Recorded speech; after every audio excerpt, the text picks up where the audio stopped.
So let's talk for a minute about alignment. I've been reading and watching some of the news events about the alignment of the planets and Earth, the so-called blood moons phenomenon that's going to be coming up next week, and the first of 4 tetrads over the next year and a half or so during 2014, 2015.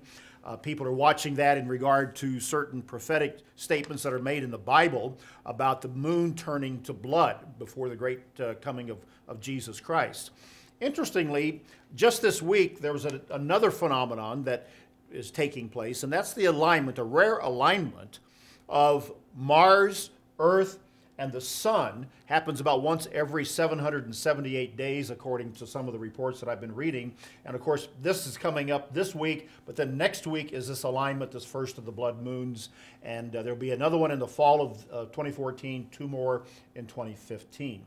Now, of course, people who are interested in Bible prophecy are making a connection that this is somehow a fulfillment or a possible fulfillment of what is said in Joel chapter 2 and verse 31, where it says, "The sun shall be turned into darkness and the moon into blood before the great and the terrible day of the Lord comes." Christ also spoke about this event in Matthew chapter 24.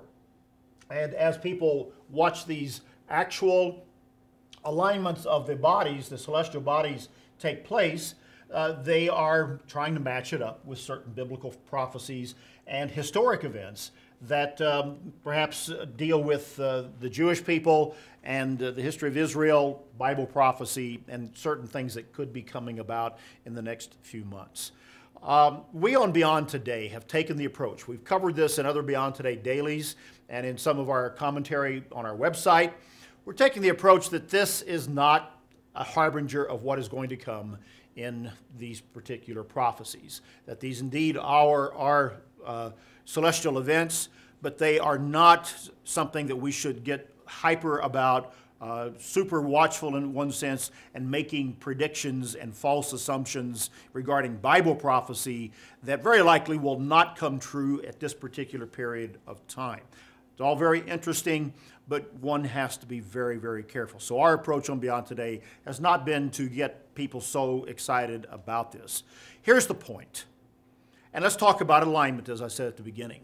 It is interesting, and this first of the blood moon will take place next week at the period as it falls with the Passover and the first day of unleavened bread, one of the biblical festivals that the Bible talks about that God commands his people to keep.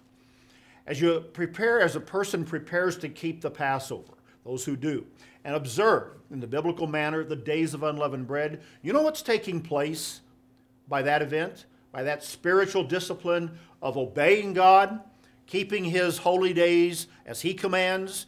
What's taking place is we're beginning to get our life in alignment with God. And that's what's important. That's more important than the alignment of these bodies of the earth, the moon, and the sun in a lunar eclipse next week, later this year, and twice more in 2015. How should you approach all of this? Well, by what Peter said in 2 Peter chapter 3 and verse 11, that we get our lives in order. What manner of people should we be, is what Peter said, because of certain events that will ultimately take place, such as the coming of Jesus Christ and the day of the Lord. How do you prepare for that? What should you learn from blood moons and all of this discussion?